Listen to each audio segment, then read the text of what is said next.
चलिए आज हम लोग अगला चैप्टर की ओर चलते हैं जिसका नाम है द्विघात समीकरण यानी कि क्वाड्रेटिक इक्वेशन। छोटा चैप्टर है, इंपॉर्टेंट चैप्टर है। वैसे सारे चैप्टर इंपॉर्टेंट है, किसी चैप्टर को कम नहीं आंका जा सकता। और ये चैप्टर भी हमको बनाने में इजी पड़ेगा और एग्जाम की दृष्टि से देखा जाए तो बहुत ज्यादा जरूरी है, क्योंकि इससे ऑब्जेक्टिव भी पूछे जाते हैं और कुछ ऐसे क्वेश्चन पूछे जाते हैं डायरेक्ट फार्मूला पूछ दिया जाता है। तो फार्मूला पे भी गौर करेंगे हम लोग, और आज हम लोग यही देखेंगे क्वाड्रेटिक इक्वेशन और सोचेंगे ज्यादा से ज्यादा क्वेश्चन को सॉल्व किया जा सके। ठीक है, तो सबसे पहला हमारा आ जाता है आज का टॉपिक जो है क्वाड्रेटिक इक्वेशन। अब इक्वेशन यानी समीकरण का मतलब हम आपको बता दिए थे पिछले वीडियो में, यानी कि जो ये था दो चर वाला रैखिक समीकरण। तो समीकरण का मतलब फिर से बता देते, यही होता है कि जब हम अज्ञात राशि के लिए ज्ञात करने के लिए, यानी कोई भी अननोन जो क्वांटिटी के कह सकते हैं वेरिएबल होता है, उसका जब हम कोई चीज निकालने जाते हैं तो हम वहां इक्वल का साइन प्रयोग करते हैं, यानी किसी चीज से तुलना करते हैं, तो उस चीज को ही बोल दिया जाता है इक्वेशन। ठीक है, अब यहाँ देखते हैं हम कि यहाँ पर लिखा हुआ है द्विघात समीकरण। ठीक है, तो यानी कि इसका मतलब क्या हुआ। अब यहां से देखिएगा, तो यानी कि जो भी इक्वेशन आपके पास दिया रहेगा उसका डिग्री यानी कि घात 2 रहेगा, यानी कि ऐसा है। और इसमें एक चीज और हम देखेंगे कि इसमें जो होगा घात तो 2 होगा, लेकिन ये भी देखना है कि इसमें जो वेरिएबल होगा यानी चर राशि, केवल हम एक ही चर राशि का इस्तेमाल करेंगे, यानी x का इस्तेमाल करेंगे या y का इस्तेमाल करेंगे, चाहे कोई भी वेरिएबल इस्तेमाल कर लीजिए, लेकिन वेरिएबल भी एक होगा और उसका पावर भी एक होगा। और इस समीकरण है, इक्वेशन है, यानी इक्वल में यानी कि बराबर में कुछ ना कुछ दिया रहेगा, जिससे आपको उसको कंपेयर करके वहां से चर का मान निकालना होगा, इसीलिए उसको बोलते हैं इक्वेशन। तो जैसे इसका आप सबसे पहले कोई भी पढ़ते चैप्टर स्टार्ट करते हैं तो उसका देखते हैं कि आखिर जो भी इक्वेशन दिया रहेगा, जो भी समीकरण है, उसका स्टैंडर्ड फॉर्म क्या होता है, उसका मानक रूप क्या होता है। तो देखेंगे हम मानक रूप में अगर चलते हैं, मानक रूप या सबसे पहले बात करते हैं स्टैंडर्ड फॉर्म। स्टैंडर्ड फॉर्म इसको किस में लिखा जाता है, तो सिंपल है, यही लिखा जाता है a x square plus b x plus c equal to 0। ये हमारा स्टैंडर्ड फॉर्म है। कभी कभी एग्जाम में नॉर्मल ऑब्जेक्टिव में पूछ दिया जाता है कि बताइए इसमें द्विघात समीकरण का मानक रूप कौन सा है, यानी स्टैंडर्ड फॉर्म कौन सा है। तो वहां पर हमारा स्टार्ट हो जाता है a x square b x plus c. तो यहाँ जहां भी ऑप्शन ये देख जाए तो इसको टिक कर देना है। और कंडीशन यहाँ पर यही है कि ए इक्वल जो है नॉट 0 होगा, यानी ये कंडीशन अप्लाई क्यों किया गया है, आखिर ए इक्वल 0 क्यों नहीं हो सकता है। तो इस पे भी विचार करने वाली बात है कि अगर हम मान लीजिए ए इक्वल टू 0 ले लेते हैं, मान लीजिए ए इक्वल टू हमारा यहाँ 0 हो गया, यहाँ एक्स स्क्वायर है plus b x plus c equal to जो है 0। 0 से हम जानते हैं कुछ भी मल्टीप्लाई होता है तो पूरा वैल्यू 0 हो गया, यानी कि आपके पास बचा क्या, b x plus c equal to 0। अब 0 खत्म हो गया है, तो बताइए बी एक्स प्लस सी इसका पावर 2 नहीं, इसका पावर कितना है, डिग्री कितना है, घात कितना है, 1 है, क्योंकि x के ऊपर कुछ नहीं मतलब 1 है। और यहाँ चैप्टर में दिया गया है कि द्विघात समीकरण हमको पढ़ना है, यानी क्वाड्रेटिक इक्वेशन जिसका पावर 2 होना चाहिए, डिग्री 2 होना चाहिए, लेकिन यहाँ पर 2 नहीं 1 है। तो ये हमारा क्या होगा, ये रैखिक समीकरण कहलाने लगेगा, यानी कह सकते हैं लीनियर इक्वेशन हो गया ये। तो सिंपल है, ए इक्वल टू 0 नहीं रहेगा, बाकी इन टर्म में कोई भी 0 हो सकता है। वो ऐसे भी आपका हो सकता है ए एक्स स्क्वायर प्लस सी केवल इस फॉर्म में दिया रहेगा एग्जाम क्वेश्चन इक्वल टू 0, या इस तरह भी दिया रह सकता है x square plus b x equal to 0। हो सकता है ये सी 0 किसी क्वेश्चन में नहीं हो, ये भी हो सकता है कि ये वाला टर्म किसी क्वेश्चन में नहीं हो, लेकिन ए इक्वल टू कभी भी आपका 0 नहीं होगा। तो ये आपको माइंड में बैठा के चलना है कि जब भी हमको द्विघात यानी क्वाड्रेटिक इक्वेशन पढ़ेंगे तो वहां में ए इक्वल टू नॉट 0 होगा, यही हमारा स्टैंडर्ड फॉर्म होता है, कंडीशन यही है। और इस चैप्टर में आपको 2-3 मेथड पढ़ना है। पहला मेथड तो यही है कि अगर क्वाड्रेटिक इक्वेशन दिया है तो उसका x का वैल्यू निकालना होगा, तो कैसे निकालेंगे। तो पहला एक नियम आप बचपन से पढ़ते आ रहे हो, बचपन मतलब कहने का मतलब 8 से लगभग चालू हो जाता है, वहां से आप पढ़ते आए होंगे कि कोई इक्वेशन को सोल्व करना है तो एक मेथड होता है फैक्टर मेथड, फैक्टराइज मेथड होता है, यानी कि इसको हम कहते हैं गुणनखंड विधि। यानी पहले जो भी दिया रहता है उसका गुणनखंड करते हैं, उस विधि से हम इसको निकालते हैं। दूसरा आपका है इसमें, इसी में आप पढ़ना है पूर्ण वर्ग विधि। ठीक है, तो पूर्ण वर्ग विधि ये भी आपको पढ़ना है इसमें। और तीसरा आपको पढ़ना है जो डायरेक्ट फार्मूला होता है x equal to plus minus b square minus 4ac equal to 2 है। तो ये तीन फार्मूला इसमें हमको तीन तरह से गुणनखंड करने को सीखना है। यानी कोई भी द्विघात समीकरण दिया रहेगा उसका x का मान निकालने के लिए ये तीन चीज पढ़ना पड़ेगा। और इसके बाद क्या होगा, यही तीनों चीज पढ़ लेंगे तो हमारा चैप्टर जो है खत्म हो जाएगा। उससे पहले फिर अब ये तो इक्वेशन सॉल्व करने की बात होता है। अब बात होता है कि जब लैंग्वेज वाला क्वेश्चन है, सबसे ज्यादा बच्चों को लैंग्वेज वाला क्वेश्चन ही दिक्कत करता है। ये सब तो किसी न किसी दाएं बाएं करके बना लेते हैं। तो लैंग्वेज वाला जब क्वेश्चन हम चलते हैं तो लैंग्वेज में याद रखना है हमको एक वेरिएबल का इस्तेमाल करना है। तो क्वेश्चन को आराम से ध्यान से समझिए, आपका इक्वेशन बन जाएगा। जैसे कि हम पहला एग्जाम्पल ही लेके चलते हैं। तो पहला एग्जाम्पल वन है, केवल हमको कहा क्या है कि represent the following situation in mathematically, यानी किसी गणितीय कह सकते हैं बीज गणितीय रूप में इसको बनाना है। हमको सॉल्व नहीं करना है इस क्वेश्चन को, केवल इसका इक्वेशन बनाना है। अब इक्वेशन कैसे आप बना सकते हैं तो देखिए क्या होगा, एकदम ध्यान से पढ़ना है क्वेश्चन को। पहले कह रहा है कि जॉन और जीवंती है, उसके पास कुल कंचे 45 कंचे हैं। अब ध्यान दीजिएगा दोनों के पास मिल गए 45 कंचा है। कंचा माने हई वाला कंचा, खेले वाला। तो 45 दोनों के मिला तो क्या कंचा है। तो ऐसा बहुत सारा क्वेश्चन होगा, कहेगा कि दो संख्या का है, उस दोनों का सम 9 है, माने दोनों का योग 2 है। चाहे कहेगा कि राम श्याम है, दोनों के पास कुल सेब है, सेब की संख्या दे दिया 40 है। ऐसा जब भी क्वेश्चन होगा तो आपको कुछ नहीं करना है, एगो का कोई भी दोनों व्यक्तियों में एक का मान लेना है x, और दूसरे को मान लेना है, सिंपल है कि जितना है उसमें लोग x को घटा देना है। जैसे सिंपल है, अगर हम आपको बोले कि हम है, अगर हमारा मित्र है, मान लीजिए हम है और आप ही हैं, दोनों के पास मिलाकर जो है 50 रुपया है, और उसमें हम आपको बोले कि हमारे पास 30 रुपया है, तो आपके पास कितना रुपया है? आप पट देखिए बता दीजिएगा 20 रुपया। क्या?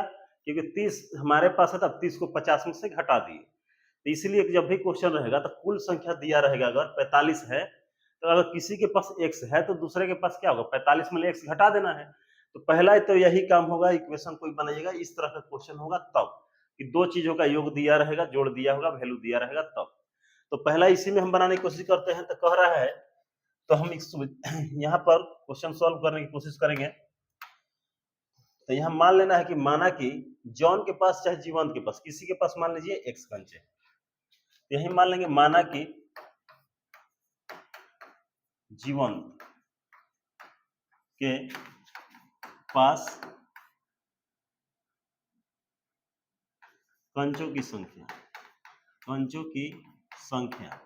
अब इसको मान लीजिएगा x, मान लेते हैं जीवंत के पास कितना संख्या है जी, कंचा है x है, इसलिए जॉन के पास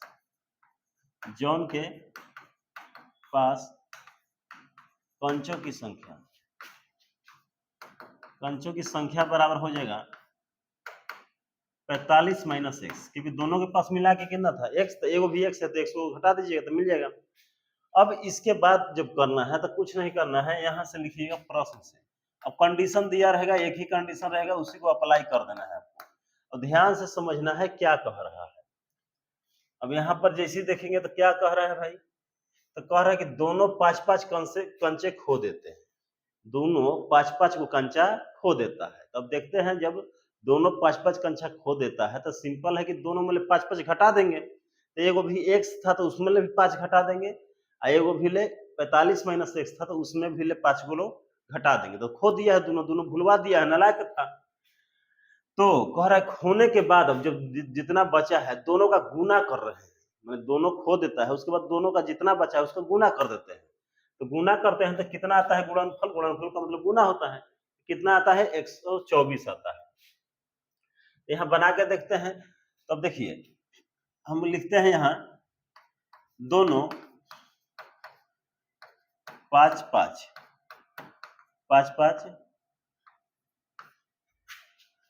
कंचे खो देते हैं,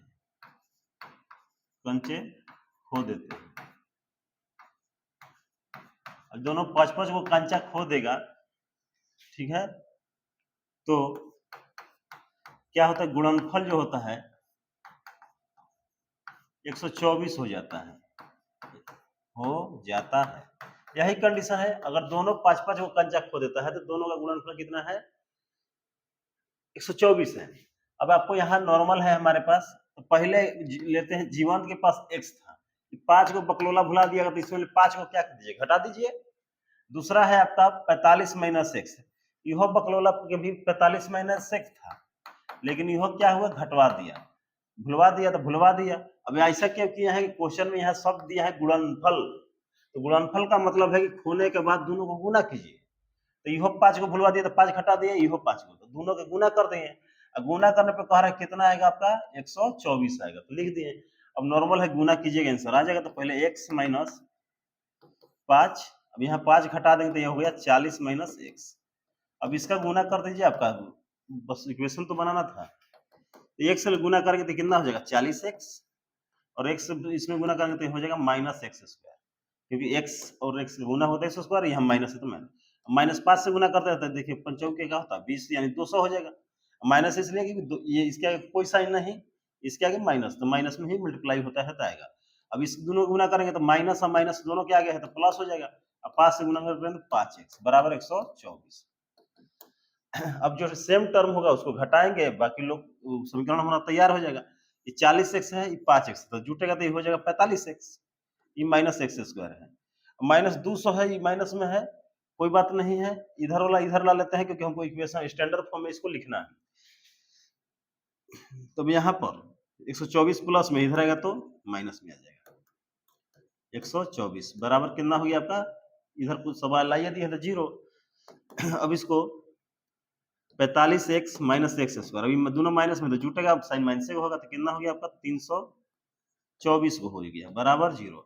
अब देखिए स्टैंडर्ड फॉर्म में लिखना था, एक्स स्क्वायर पहले ला लेते हैं, एक्स स्क्वायर प्लस में है तो 4x माइनस 324।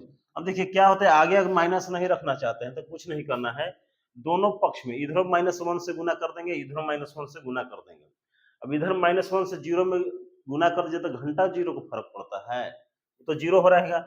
इधर -1 से गुना करेंगे सब में तो सबका साइन बदल जाएगा, तो इसलिए आपके पास क्या आ जाएगा, एक्स स्क्वायर माइनस प्लस में माइनस में प्लस में, और ये प्लस में है तो माइनस में, ये माइनस माइनस में है तो प्लस में, 324। ये आपका क्या होता है, पहला जो एग्जाम्पल दिया है उसका समीकरण बन गया। आगे जब सॉल्व करने के लिए बोला जाएगा तो इसको हम लोग सॉल्व भी करेंगे, ठीक है। फिलहाल के लिए यही हमारा क्वेश्चन इतना ही था। अब इसी में दूसरा क्वेश्चन दे रहा है कि देखते हैं पढ़ के। अब इसमें दूसरा जो एग्जाम्पल आपके पास दिया हुआ है, कह रहा है एक कुटीर उद्योग, ध्यान से देखिएगा, क्वेश्चन में बहुत लोग घबराते हैं, बहुत। कह रहा है कि एक कुटीर उद्योग है जो एक दिन में कुछ खिलौना बनाता है। तो मान लीजिए कोई कुटीर मन क्या होता है, छोटा मोटा उद्योग, जैसे कोई हो सकता है गमला बना रहा होगा फूल रोपे वाला, हो सकता है कोई दियरी बना रहा होगा, हो सकता है कोई गोलक बना रहा होगा, पैसा डाले खातिर लगन डालता रहे मुँह में 1 रुपया, तो सब बना रहा होगा। तो कह रहा वैसा ही कोई कुटीर उद्योग है और ये खिलौना बनाने का काम करता है, मतलब छोटा मोटा हाथी घोड़ा बनाता होगा जो बच्चे खेलते हैं। अब प्रत्येक खिलौना का मूल्य जो है यानी खिलौना वो बना रहा है, लेकिन प्रत्येक खिलौना का जो मूल्य है, माने एक खिलौना का मूल्य क्या है, 55 में से, यानी 55 रुपया में से एक दिन में जितना निर्माण किया खिलौना है ना, उस संख्या को घटाने पे जो मिलेगा वही उसका दाम है। यानी कि अगर 55 रुपये, क्वेश्चन समझिएगा, कह रहा है कि कोई एक दिन में कुछ खिलौना बना रहा है, ये खिलौना का दाम कितना है, तो कह रहा 55 रुपया में से एक दिन में जितना खिलौना बन रहा है उसको घटा दीजिए, और जो वैल्यू आएगा उतना ही रुपया उसका वैल्यू है। तो सिंपल है, अगर मान लीजिए समझिएगा कि 55 रुपये में घटाना है, मान लीजिए कोई आदमी एक दिन में 20 खिलौना का बनाता है, ठीक है, तो एक खिलौना का दाम उस हिसाब से देखेंगे तो 55 में से 20 घटाएंगे तो बचा 35 रुपया, यानी कि उस खिलौने का एक खिलौना का दाम कितना होगा, 35 रुपया। मान लीजिए वही आदमी एक दिन में खिलौना कितना बनाता होगा, 40 को, तो 55 में से 40 घटा दीजिए तो 40 घटाएंगे तो कितना बचा, 15 रुपया, यानी कि वो जो है एक खिलौना का दाम कितना है, 15 रुपया है। तो इसी तरह से है, कह रहा है कि एक में जितना खिलौना बना रहा है उसको 55 में से घटा दीजिए, जितना बच रहा है ना, तो वही आपका क्या है, एक खिलौना का दाम है। तो वही हम इसमें मान लेंगे, लास्ट में आपको समीकरण बनाना है कि ठीक है, तो समीकरण केवल बनाना है इसमें, तो ध्यान दीजिएगा। तो कहना है खिलौना की संख्या ज्ञात करने के लिए कैसा समीकरण बनाएंगे हम। तो मान लें खिलौना की संख्या एक दिन में जो संख्या बना है x, अब ध्यान से समझिएगा, एक दिन में बना है कितना x, ठीक है। तो हम बताए थे कि जितना भी संख्या में बन रहा है उसका दाम, एक खिलौना का केवल दाम निकलना है, तो आपको 55 में से 45 घटाना होगा, मैंने 55 में से उसको घटाना होगा। तो 55 में से अब एक दिन में कितना बना x, तो घटा दिए, तो ये जो निकला एक खिलौना का दाम निकला, ये जो है टोटल खिलौना का संख्या निकला। याद रखिएगा, ये टोटल खिलौना का संख्या निकला, ये एक खिलौना का दाम निकला, ठीक है। तो लास्ट आगे क्या कर रहा है, तो किसी एक दिन में कुल निर्माण लागत कितना था, यानी कुल जितना खिलौना बनाया आप सबके दाम पूछ रहा है। तो ये तो बेवकूफ वाला बात हो गया, कितना आसान चीज है। आपको एक खिलौना के दाम पता है 5 रुपया, तो 20 खिलौना का दाम कितना होगा, छठ से गुना कर दीजिएगा।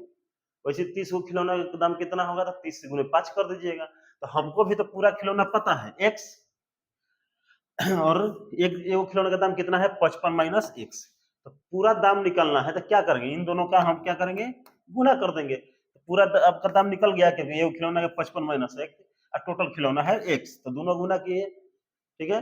तो दाम निकल जाएगा, और दाम कितना दे रहा है कि टोटल 100, इन दोनों को गुना करने के बाद का वैल्यू कितना दे रहा है 750, यानी प्रश्न से यही कह रहा है कि टोटल खिलौना का दाम कितना हो गया 750, और एक खिलौना का दाम इतना पता है हमको, पूरा खिलौना पता है, तो इन दोनों गुना करें तो समीकरण बन जाएगा। अब समीकरण बनाना है तो हम लिख देते हैं जल्दी से, झट से, बिना टाइम लेते हुए। तो मान लेंगे, माना कि, याद रखिए खिलौना बनाने वाला क्वेश्चन जो है थोड़ा बहुत बढ़िया है, फेमस है।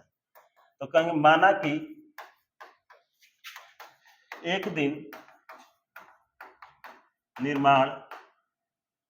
में निर्माण किए गए खिलौनों की संख्या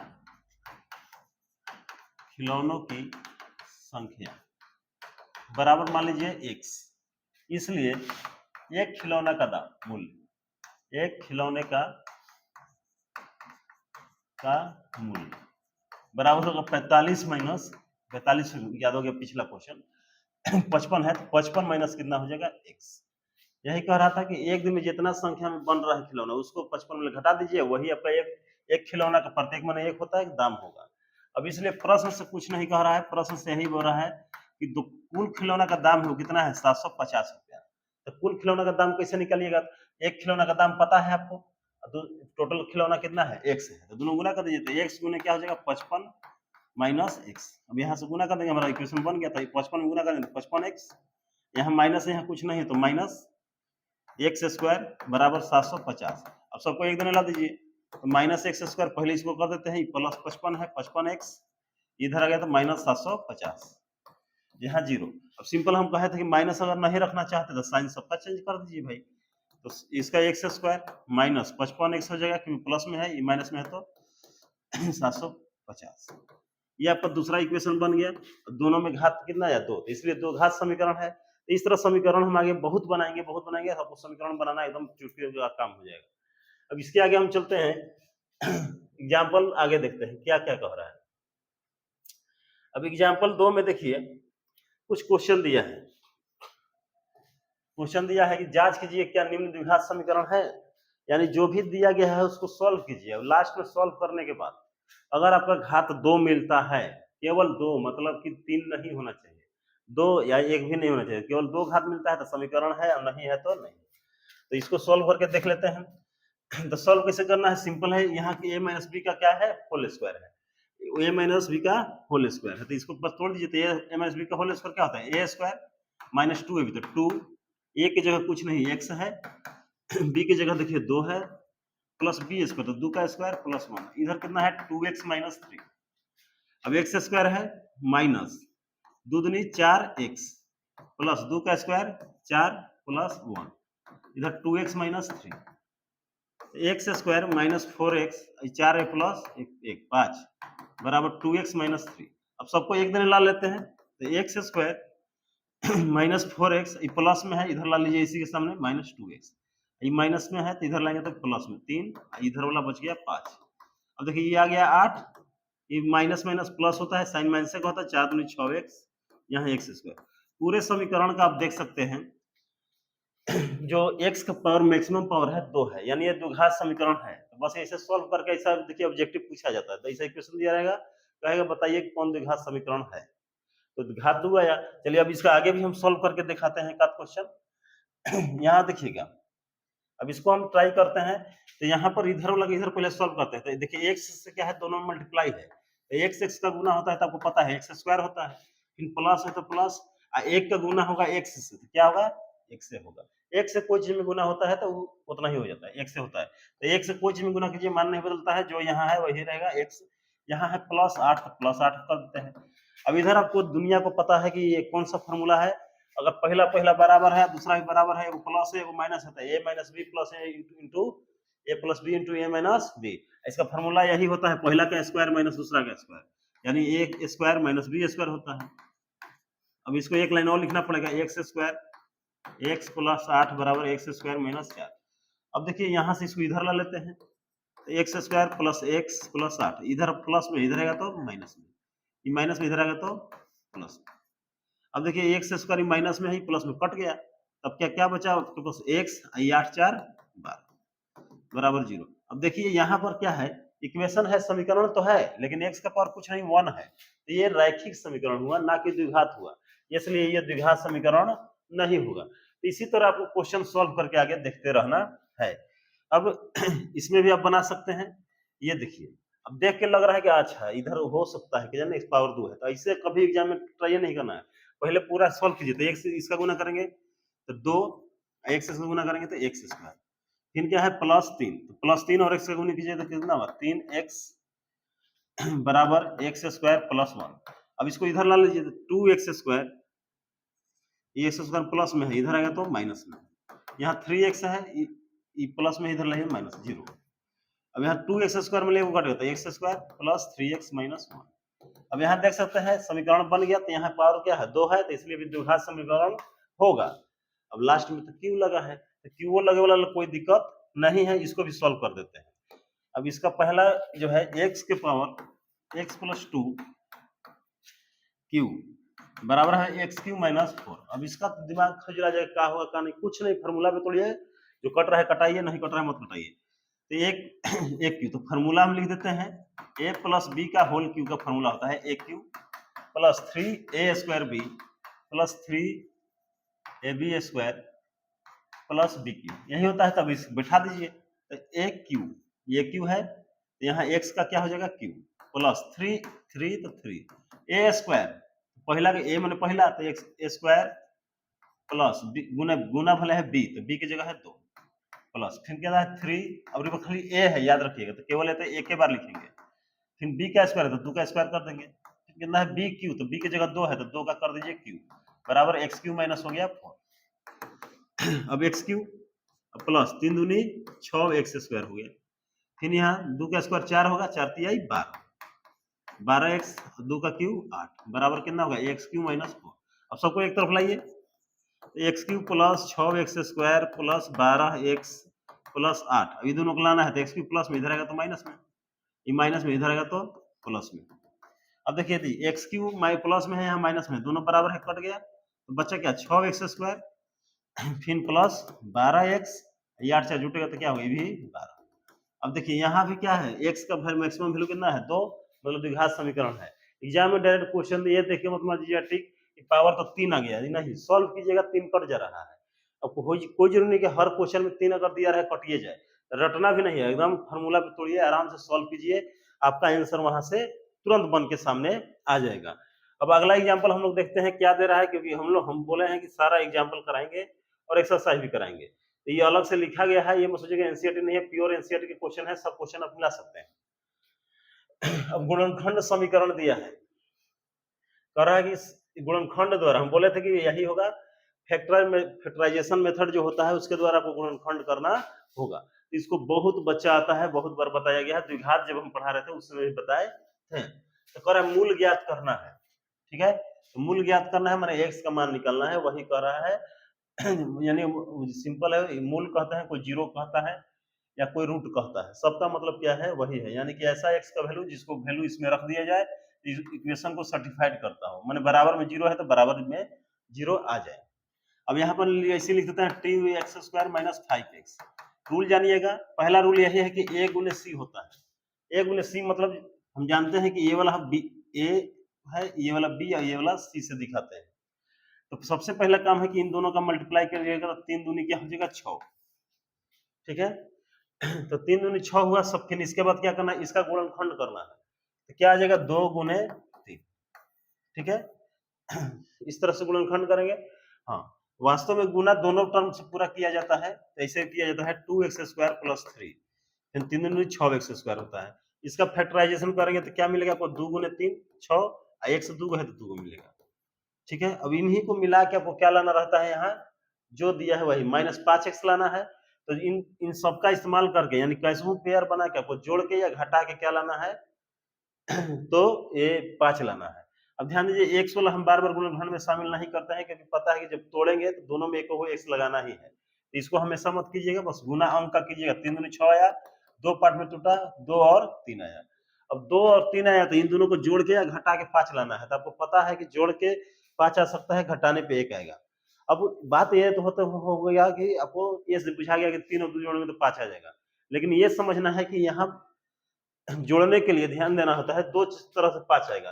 अगर 2 प्लस 3 करेंगे तब भी 5 आएगा, -2 -3 करेंगे तब भी 5 आएगा। यानी दोनों माइनस माइनस करके जोड़ेंगे तब वो 5 आएगा, प्लस में करेंगे तो दोनों तब वो 5 आएगा। तो बात है कि प्लस में लिखे कि माइनस में लिखे भाई, तो यहाँ जो साइन होगा उसी के अनुसार लिखेंगे। तो जोड़ना है, अगर यहाँ माइनस लाना है तो दोनों माइनस में रहेगा, प्लस में लाना है तो प्लस में। तो 2x स्क्वायर हो जाएगा, बराबर में 0 है। यहाँ क्या है -2x हो जाएगा, यहाँ -3x प्लस 3। कैसे लिख सकते हैं आप, आगे पीछे कोई दिक्कत नहीं है। अब यहाँ देखिए क्या कॉमन होगा दोनों में, तो देखिए यहाँ एगो x है, यहाँ 2 तो एगो x तो बाहर निकलेगा, दोनों जगह 2 है तो ये बाहर निकल जाएगा, कॉमन निकालने आना चाहिए। अब यहाँ देखिए 2 निकाल दिए हैं, एगो x निकाल दिया, तो एगो x बच गया। यहाँ क्या है 2x, तो दोनों निकाल दिए हैं तो कुछ नहीं, तो 1 बचेगा, 0 मत लिखिएगा। इन दोनों में क्या कॉमन है, तो x दोनों में नहीं है तो x तो नहीं निकलेगा, लेकिन दोनों में 3 है तो यहाँ क्या निकाल दिया 3, यहाँ बचा केवल x बचेगा और 3 निकल गया। देखिए अब यहाँ प्लस है तो कोई सोचेगा यहाँ प्लस लिख दे तो गलती हो जाएगा, क्योंकि जो निकाले हैं उसके आगे क्या है माइनस है, तो अंदर वाला साइन चेंज होता है। अगर यहाँ प्लस है तो माइनस होगा, यहाँ माइनस होता तो प्लस होता, कब, जब आगे का साइन माइनस होगा तब। अब यहाँ पर हो गया 1 बराबर 0। अब देखो बाहर वाला एक तो 60 लिख दीजिएगा, तो x माइनस 3, बाहरी वाला एक साथ है तो 2x माइनस 3, अंदर वाला एक साथ है तो कितना हो जाएगा x माइनस 1 इक्वल टू 0। अब दोनों मल्टीप्लाई में है, माने गुणनखंड के रूप में टूट गया है। अब इसको एक बार ले लीजिएगा 0 के साथ, इसलिए 2x माइनस 3 इक्वल टू हो जाएगा 0। अब 3 उधर जाएगा, माइनस में है तो प्लस में, ये मल्टीप्लाई में है तो मल्टीप्लाई में जाता है, उधर होता है डिवाइड में। तो x का एगो वैल्यू कितना आ गया 2, क्योंकि द्विघात समीकरण पढ़ रहा था, हमेशा जो होगा x का 2 वैल्यू होगा। दोनों वैल्यू हो सकता है आपस में बराबर हो सकता है कि बराबर हो लेकिन साइन अलग हो, लेकिन 2 वैल्यू आएगा। एगो तो पहला वैल्यू ये हो गया, दूसरा इससे निकाल लेते हैं तो क्या है, चूंकि x माइनस 1 बराबर 0, तो x बराबर क्या हो जाएगा +1। तो इस तरह से क्या है आप समीकरण को सॉल्व कर सकते हैं, बहुत लोग को आता है, इसलिए हम थोड़ा आगे जल्दी बढ़ते हैं। अब फिर आगे कैसा क्वेश्चन पूछता है अब यही दो क्वेश्चन है, इन सब में भी वही काम कह रहा है कि मूल ज्ञात करना है हमको, ठीक है। तो देखिए अब समीकरण कितना है, एग्जाम्पल नंबर क्या है 4, 2 एग्जाम्पल बनाएंगे 4 और 5, उसके बाद हम फिर चलेंगे कि एक्सरसाइज में, क्योंकि पहला एक्सरसाइज में इतना ज्यादा एग्जाम्पल नहीं है, सारा एग्जाम्पल हमारा एक ही तरह है एनसीईआरटी का, जो 17-18 एग्जाम्पल है एक ही बार लिखे हैं, तो एक ही बार नहीं चैप्टर वाइज हम सॉल्व करते चलेंगे। तो अभी 5 तक करेंगे, उसके बाद फिर 18 करेंगे, पारा पर करेंगे, उसके बाद हमारा चैप्टर का एक्सरसाइज करेंगे, जो कि चैप्टर में क्वेश्चन इस तरह से दिया हुआ है। ठीक है, तो सबसे 5 तक एक्सरसाइज कर लेते हैं, उतना में हमारा एक्सरसाइज 4.1 और 2 लगभग दोनों बन जाएगा। तो 5 तक करके दिखाते हैं आपको। तो यहाँ है 3 बना दिए हैं, क्वेश्चन नंबर 4 5, ठीक है। अब यहाँ 2 गुणनखंड करके दिखाते हैं। देखिए कर द्विघात समीकरण है 6x स्क्वायर माइनस 2 बराबर 0। फिर वही काम कीजिएगा, पहले क्वेश्चन तो लिख ही देते हैं, कितना है 6x square minus x minus 2 equal to है यहाँ पर 0 है, ठीक है। तब यहाँ इन दोनों का अगर मल्टीप्लाई कीजिएगा तो आपका हो जाएगा 12। अगर यहाँ पर 12 हो गया आपका, तो सिंपल है, 12 में 2 से डिवाइड कर दीजिए, तो 2 छक्का 12, 2 तिहाई 6 और 3 एकम 3, यानी दोनों का मल्टीप्लाई करके फैक्टर निकाले तो हमारे पास क्या आया, 2 आया, 2 आया, फिर आया 3। चेक कर लीजिएगा, गुना करके 3 दूनी 6, 6 दूनी 12, इस तरफ फैक्टर तो आप निकाल लीजिएगा, हमको विश्वास है, निकाल लीजिएगा। अब इसको दो पेयर में बांट दीजिए, तो दो पेयर में बांटना है तो या तो आप इन दोनों को साथ में रखिएगा और इसको अकेले, या तो इन दोनों को साथ में रखिएगा, इसको अकेले। अब कैसे पेयर में रखिए, लेकिन अगर इन दोनों को पेयर में रखते हैं तो 2 2 होगा 4, इधर होगा 3, ठीक है। अगर इन दोनों को पेयर में रखते हैं तो 3 दूनी 6 होगा, ये होगा 2। तो इस तरह आपका दो पेयर बन के निकल गए, मैंने जो पेयर में रहेगा उसको अपन मैंने ये एक ग्रुप में है, इन दोनों का गुना करके लिख दिए, ये अकेले है तो अकेले। अगर ये दोनों को लेते हैं एक पेयर में अलग से तो 3 दूनी 6 करके अलग है, ये अलग है। अब देखना है कि दो तरह से बन सकता था। अब यहाँ लाना है x माने 1 लाना है। अब ये सोचिए कि 6 और 2 जोड़ के घटा के अगर 1 आ सकता है तो नहीं आएगा, यानी ये हमारा कैंसिल हो गया। तो कौन बचा, 4 और 3, क्योंकि 4 और 3 हम जानते हैं जोड़ के तो 7 आएगा, लेकिन घटा के कितना आएगा, 1। अब बात आता है कि घटा के 1 तो आएगा, लेकिन घटाने के लिए एगो प्लस में रखा जाता है, एगो माइनस में रखा जाता है, क्योंकि दोनों माइनस में रखिएगा तो जुट जाएगा। तो अब किसको प्लस में रखा जाए, किसको माइनस में, तो ये भी डिसाइड यहीं से होगा। तो देखिए यहाँ साइन क्या है, माइनस, तो जो यहाँ साइन होगा बड़ा अंक उसी में होगा। तो इन दोनों में बड़ा अंक कौन है, +4, माने ये 4 है तो 4 यानी किस में रखेगा, माइनस में रहेगा। बस इसी में यही लिखना, 4 मतलब 6x², बड़ा अंक में 4 है, ये माइनस में रहेगा, 4 x लगा देंगे और छोटका क्या रहेगा, प्लस में 3x -2 इक्वल टू हो गया 0। अब इन दोनों में देखना है कि हमारे पास कॉमन क्या है कॉमन। तो सिंपल देखेंगे कि दोनों में x तो बाहर निकलेगा, एगो x हमेशा निकलता है, निकलबे करेगा, क्योंकि एगो में x है, एगो में x² है, एगो निकल जाएगा। अब यहाँ 4 और 6 है, तो देखते हैं कि दोनों किसके टेबल में आता है। तो मैक्सिमम वाला तो कोई अंक हो सकता है कि 5-6 के टेबल, दो अंक के टेबल में आए, जैसे 12 होता है तो 4 में आता है, 6 में आता है। तो ये देखा जाता है कि दोनों जो नंबर है उन किन के टेबल में आता है, कौन सा उसमें बड़ा है। तो अभी तो नॉर्मल है, 6 तो 3 के पहाड़ा में आता है, लेकिन 4 नहीं आता है, और 4 के टेबल में आता है, 6 नहीं आता है। तो किसके टेबल में दोनों आता है भाई, तो 2 के, तो 2 बाहर निकाल दिए, और जैसे निकाल दिए तब 2 से इसमें डिवाइड कीजिएगा तो एक बचेगा 3, एगो x निकाल दिए तो एगो x, 2 से इसमें डिवाइड कीजिएगा तो 2 2 दूनी 4, एगो x था तो एगो निकल गया है बेचारा के। अब यहाँ देखिए बड़ा बेटा मना है कि कुछ कॉमन नहीं है, 3 है, 2 है, एगो में x है, एगो में ये नहीं है, कुछ कॉमन नहीं है, तो मतलब क्या है कि एक कॉमन होगा। इधर क्या होगा, 3x - 2 इक्वल टू 0। अब ध्यान दीजिए बाहर वाला एक साथ लिख दीजिए, 2x प्लस कितना होगा 1,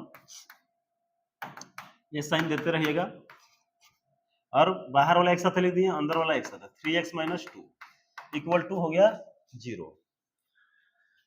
अब यहाँ पर वैल्यू निकालना था, 2x + 1 इक्वल टू ले लीजिए 0, तो पारा पारी, तो ये 1 प्लस में इधर आएगा तो माइनस में 2x है, तो x बराबर हो गया -1/2।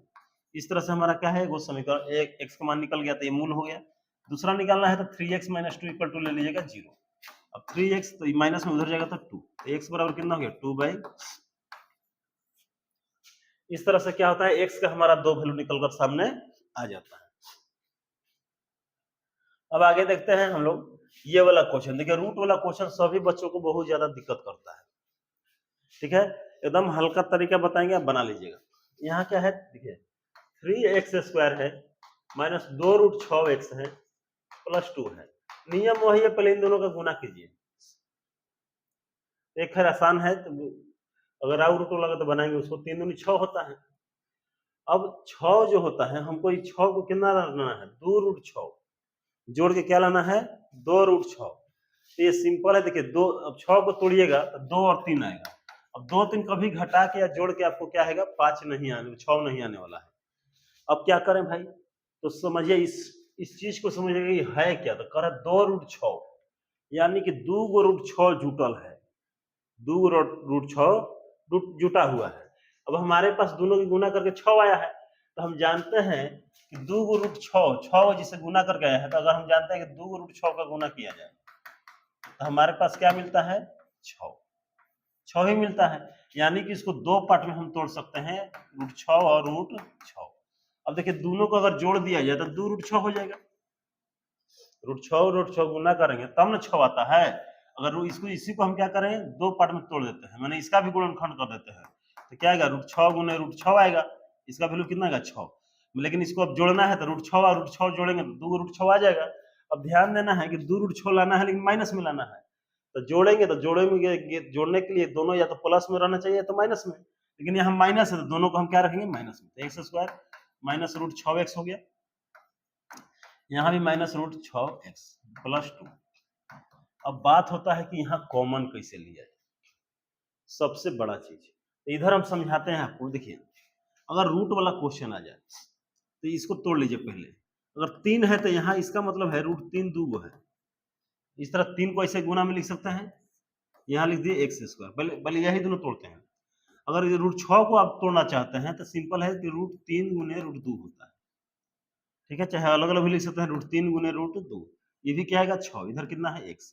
अब यहाँ देख लीजिए दोनों में क्या कॉमन है, तो यहाँ देखिए कॉमन क्या है, √3 एगो √3 दोनों में आ रहा है और एगो x है, यहाँ 2 x है, तो यानी कि √3 एगो आ रहा है दोनों में और कम से कम एगो x दोनों में आ रहा है, तो ये वाला आप बाहर निकाल लेते हैं, यानी बाहर जिसे निकाल लेते हैं, हमारा बाहर क्या निकाल लिया √3x। अब यहाँ ब्रैकेट डालेंगे तो देखिए बचा क्या, तो इधर से एगो x निकल गया है तो एगो x बचेगा, एगो √3 वो बच रहा है, तो यहाँ लिखेंगे √3x बचा है।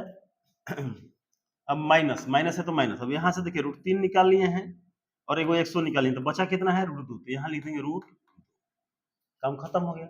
अब यहाँ पर देखिएगा कैसे होगा, तो इसको भी अलग तोड़ लेते हैं हम, √6 को, तो 6 को तोड़िएगा 3 गुने √2 ऐसे होगा अलग अलग, तो 6 गुना करके देख लीजिए क्या आएगा, √6 आएगा।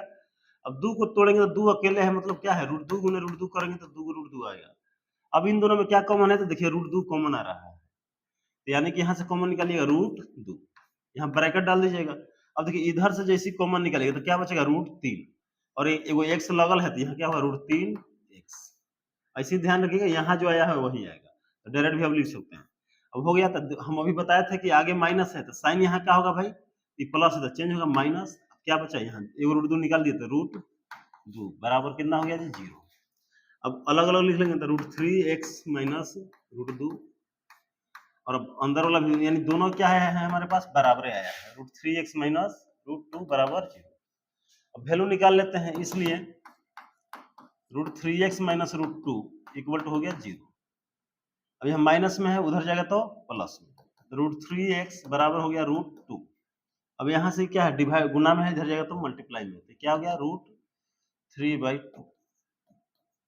अब देखिए दूसरा निकालने की जरूरत नहीं है, क्योंकि दोनों जो है दोनों यहाँ पर जो है हमारा क्या है बराबर है, यानी x का 2 वैल्यू होगा, दोनों इक्वल होगा, ठीक है। अब इसके आगे हम चलते हैं एक्सरसाइज, देखिए अब हम एक्सरसाइज की ओर चलते हैं, ठीक है। एक्सरसाइज हमारा है जांच कीजिएगा निम्न में द्विघात समीकरण कौन है, तो इसमें हम केवल वही क्वेश्चन बनाते हैं जो आपको लग रहा है कि नहीं आपसे बन पाएगा, चाहे टफ है, चाहे आप सॉल्व करके देख सकते हैं, क्योंकि पहले ऐसा क्वेश्चन हम करा चुके हैं। अब ध्यान देखिए कि यहाँ क्या है, सॉल्व करके बस बताना है कौन समीकरण है। देखिए इधर सिंपल है, इधर क्या है 2x माइनस 3 आएगा, ठीक है। अब इधर होल स्क्वायर है तो सिंपल है कि a प्लस बी का तो a स्क्वायर माने x स्क्वायर ही करेगा। अब इसको काटने के लिए इधर कोई x स्क्वायर नहीं है, मतलब द्विघात समीकरण हो जाएगा। अब यहाँ भी देखिए यहाँ x स्क्वायर है, इधर इसका मल्टीप्लाई है, कभी द्विघात समीकरण नहीं होगा जब इधर भी प्लस x स्क्वायर बराबर आ जाए, बराबर में x स्क्वायर हो, इधर बराबर में होगा तब, यानी कट जाएगा तो फिर x स्क्वायर आएगा नहीं। लेकिन यहाँ भी देख सकते हैं मल्टीप्लाई करेंगे तो कितना आएगा 3 दूनी 6, ये मल्टीप्लाई करेंगे तो क्या आएगा 2x, इधर 2x आएगा। अब सिंपल है 2x आएगा तो हमको 2x और माइनस 6 से मतलब नहीं, इधर x स्क्वायर नहीं आया मतलब ये नहीं कटेगा, तो जैसे एक आदमी सॉल्व करके दिखा देते हैं। इसको देखिए a प्लस बी का होल स्क्वायर है तो तोड़ दीजिए a स्क्वायर प्लस 2 अभी तक 2 a की जगह x b की जगह 1 प्लस b का 1 स्क्वायर बराबर 2x हो जाएगा, गुना कीजिए तो माइनस 3 दूनी 6। अब सबको एक दिन ला दीजिए तो x square plus 2x plus 1 इधर आएगा तो माइनस 2x हो जाएगा, ये प्लस में है तो ये माइनस 6 है तो प्लस 6, 2x 2x कट गया तो कितना आएगा x स्क्वायर प्लस 6x 7 बराबर 0। देखिए बीच वाला b x माने x नहीं है, उससे मतलब नहीं है, यहाँ x स्क्वायर है ना, तो ये द्विघात समीकरण होगा। उसी तरह जो है ये क्वेश्चन है, इधर x स्क्वायर माइनस 2x, इधर मल्टीप्लाई कीजिएगा माइनस 2 से 3 में कीजिएगा तो माइनस 6 और माइनस में से गुना करेंगे 2x, ठीक है। तो x square minus 2x plus में इधर आएगा तो माइनस 2x इधर माइनस आएगा तो प्लस 6 बराबर 0। X square minus 4x plus 6 बराबर 0 हो जाता है।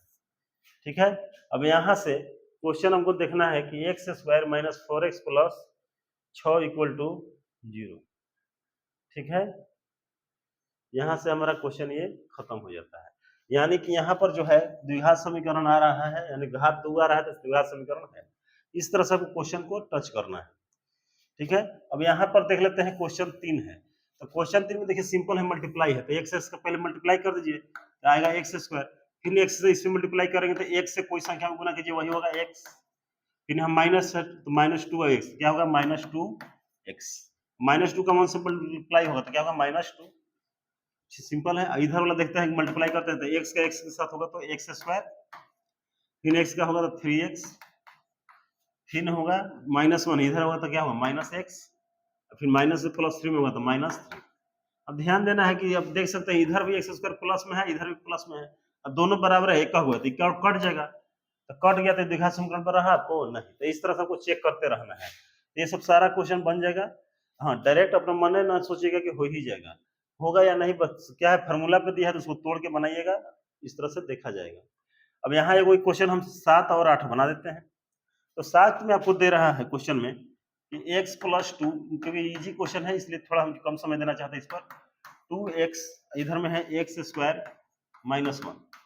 अब यहाँ देखिएगा q का फॉर्मूला पे है, तो अभी फॉर्मूला हम इससे पहले लिखे थे एग्जाम्पल बता रहे हैं, तो क्या होगा a क्यू माने x का क्यू, फिर होता 3a स्क्वायर b, तो 3a का स्क्वायर माने x का स्क्वायर इंटू b, b माने 2, फिर होता है 3a तो a का x और 2b का स्क्वायर माने क्या है गया 2 का स्क्वायर प्लस b क्यू, तो 2 का क्यू, इधर भी गुना कर देता है 2x, देखिए 2 का गुना होगा 2x है और इधर गुना होगा x स्क्वायर पहले से, तो क्या होगा 2x क्यूब हो जाएगा। ठीक है, माइनस 1 तो क्या हो जाएगा 2x, क्योंकि 1 से गुना करेंगे वही रह जाएगा, माइनस है तो माइनस। अब क्या आया जी x square x cube plus 3 3 दूनी 6 एक्स स्क्वायर प्लस 2 का पावर 4 4 3 12x प्लस 2 का क्यूब 8 बराबर 2x cube minus 2x square, 2x है। अब इसको प्लस इसको भले इधर ला लीजिए तो x क्यूब, अब x क्यूब बगल में इधर से क्या आ रहा है 2x क्यूब है तो इधर आ गया तो minus 2x cube plus 6x square, अब इसके बगल में कुछ नहीं है प्लस 12x है, इधर ले x वाला लाइएगा माइनस में प्लस में होगा 2x प्लस 8, उधर बच गया 0। अब देखिए x क्यूब में 2x क्यूब घटेगा तो माइनस x क्यूब बचेगा, बाकी इधर 6x स्क्वायर इधर जोड़ेंगे तो 12 2 14x प्लस 8 बराबर 0। अब देखिए जो सॉल्व करने के बाद रहा है यहाँ माइनस एक्स का पावर 3 आ रहा था, तो द्विघात कब कहलाता है जब पूरे चर राशि में सब ज्यादा से ज्यादा पावर 2 रहेगा तब, यहाँ ज्यादा से ज्यादा पावर कितना है 3, तो ये द्विघात समीकरण नहीं होगा। उसी तरह आपको ये भी सॉल्व करना है, तो आपको लग रहा है इधर क्यू है इधर इधर भी क्यू है तो क्यू को कट जाएगा, तो इसको सॉल्व करके खाली चेक कर लीजिएगा, ऐसे कट जाएगा ये द्विघात समीकरण हो जाएगा। जैसे हम लिख के दिखाते हैं x cube minus 4x square minus x plus 1, इधर है a माइनस बी का, तो देखते हैं सॉल्व करना जरूरी है, कोई जरूरी नहीं कटिए जाए। अब x minus a minus b का होल क्यू है तो सिंपल है क्या होता है एक्स क्यू, यहाँ होता है माइनस 3a स्क्वायर बी, तो माइनस 3a की जगह x है x का स्क्वायर गुने b। ठीक है, अब प्लस क्या हो गया 3ab square, 3ab square 3a की जगह x और b स्क्वायर है तो यहाँ क्या लिखेंगे b के जगह स्क्वायर तो 2 का स्क्वायर माइनस बी क्यू होता है तो बी क्यू, बी की जगह है 2 तो क्यू। अब देखिए यहाँ एक्स क्यू है माइनस 4x स्क्वायर है माइनस एक्स है प्लस 1, यहाँ एक्स क्यू है, अब देखो 3 दूनी 6 यानी 6x स्क्वायर प्लस 2 का पावर 4 मान 2 दूनी 4 4 तिहाई 12x माइनस 8। अब देखिए कुल मिलाकर यहाँ इधर एक्स क्यू है, एक्स क्यू कट जाएगा, अब इधर लगे माइनस 6x स्क्वायर सॉल्व कीजिएगा तो कोई भी वैल्यू आएगा एक्स स्क्वायर मैक्सिमम पावर रहने वाला एक्स का, इसलिए द्विघात समीकरण होगा। अब इसके आगे हम चलते हैं,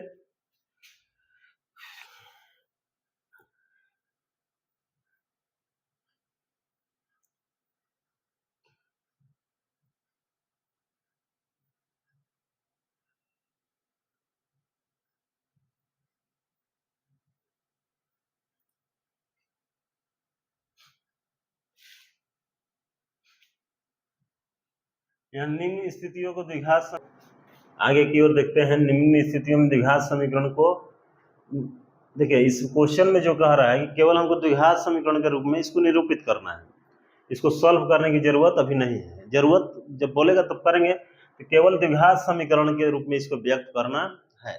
तो देखिए बहुत आसान है, कह रहे हैं एक आयताकार भूखंड का क्षेत्रफल 528 मीटर स्क्वायर है, क्षेत्र की लंबाई चौड़ाई के दोगुने से एक अधिक है, तो हमें भूखंड की लंबाई और चौड़ाई ज्ञात करना है। क्वेश्चन यही है कि एक आयताकार भूखंड है जिसकी लंबाई जो है चौड़ाई से क्या है, दोगुना है, ठीक है, और क्षेत्रफल 528 मीटर है, स्क्वायर है।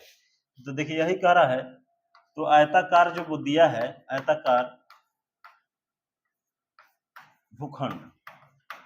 भूखंड का क्षेत्रफल जो दिया हुआ है 528 मीटर स्क्वायर दिया हुआ है, ठीक है, कितना है 528 मीटर स्क्वायर, इसका क्या दिया हुआ है, क्षेत्रफल दिया हुआ है। ये एक आयताकार भूखंड है। अब इसमें देखिएगा सिंपल है कि आयत वाला जो भी क्वेश्चन होगा कुछ नहीं होता है, वो बहुत सिंपल होता है, बस उसमें लंबाई और चौड़ाई आपको सही सही से मान लेना है, और क्षेत्रफल दिया है तो हम जानते हैं कि लंबाई गुने चौड़ाई होता है। तो अगर हम सही सही अनुमान लगा लेते हैं कि लंबाई क्या होगा और चौड़ाई क्या होगा, तो हमारा क्वेश्चन इजीली बन जाता है। अब इसमें ध्यान देना है कि हमेशा क्वेश्चन में यही रहेगा कि आपको लंबाई का हो सकता है चौड़ाई से तुलना करें या चौड़ाई का लंबाई से करें। तो कंपेयर ये किससे कर रहा है, यही ज्ञात करना हमारे पास जरूरी है। तो मान लीजिए यहाँ कर रहे हैं लंबाई जो है चौड़ाई से दुगुना है, तो कंपेयर किससे हो रहा है, तो चौड़ाई से हो रहा है, क्योंकि चौड़ाई का दुगुना है, जिससे कंपेयर है उसी को एक्स मान लीजिए। तो लंबाई का चौड़ाई से हो रहा है, तो मान लेंगे चौड़ाई मान लीजिए एक्स, तो माना कि भूखंड की चौड़ाई, अब चौड़ाई बराबर मान लीजिएगा एक्स, आपको पता है तो लंबाई जो है चौड़ाई का कितना है, दुगुना है, इसलिए भूखंड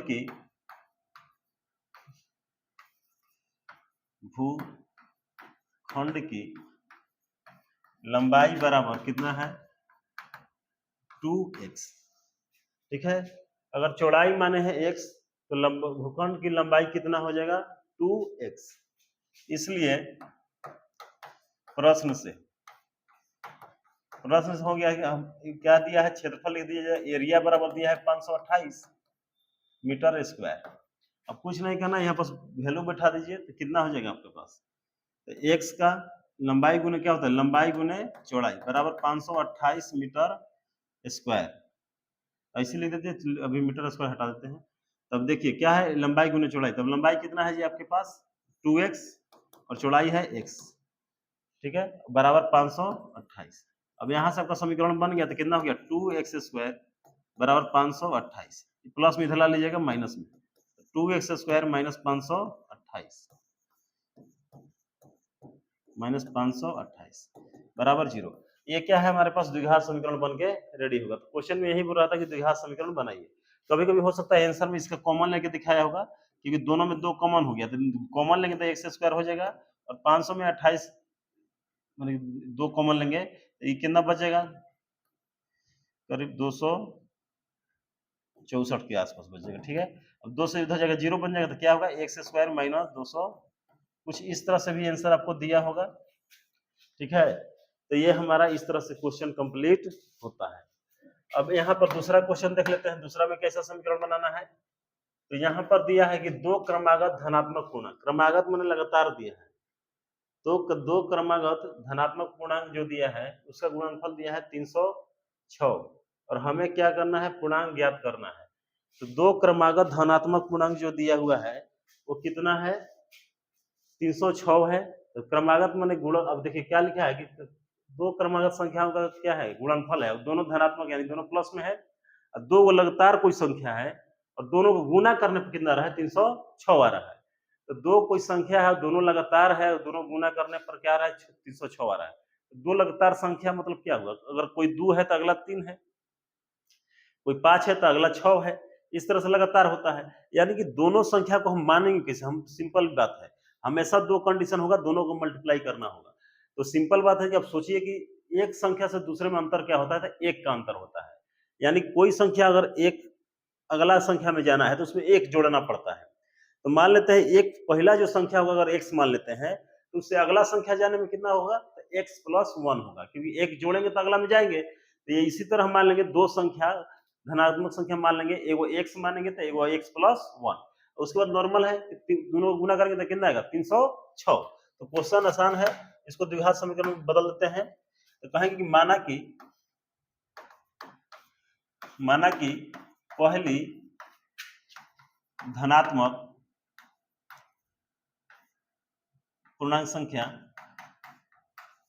कितना हो जाएगा x, इसलिए आपके पास दूसरी हो जाएगा, इसलिए दूसरी सिंपल होगा, अगला में जाने के लिए एक जोड़ना पड़ेगा x, इसलिए लिखेंगे प्रश्न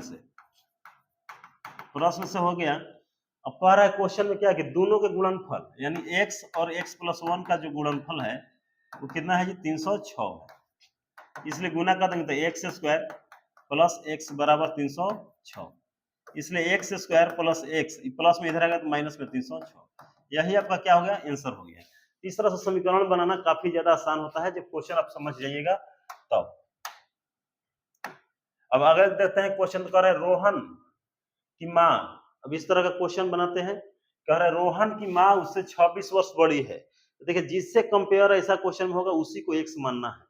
रोहन की माँ सोहन से कितना बड़ा है जी 6 बड़ी है, 26 वर्ष बड़ी है, तो उनके आयु के गुणनफल माने उन दोनों का आयु को गुना करना है, और कब से गुना करना है 3 वर्ष पश्चात बोला है, यानी 3 वर्ष बाद की आयु का दोनों को क्या करना है गुना कर देना है, और गुना कर देने पे कितना आ जा रहा है 360, तो यानी अभी गुना नहीं करना है, वर्तमान आयु गुना नहीं करना है, 3 साल बाद वाला आयु को गुना करना है।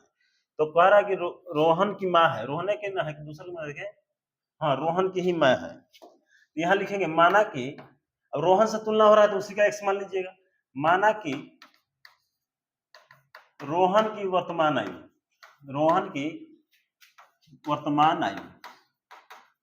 आयु बराबर ले लीजिएगा x वर्ष।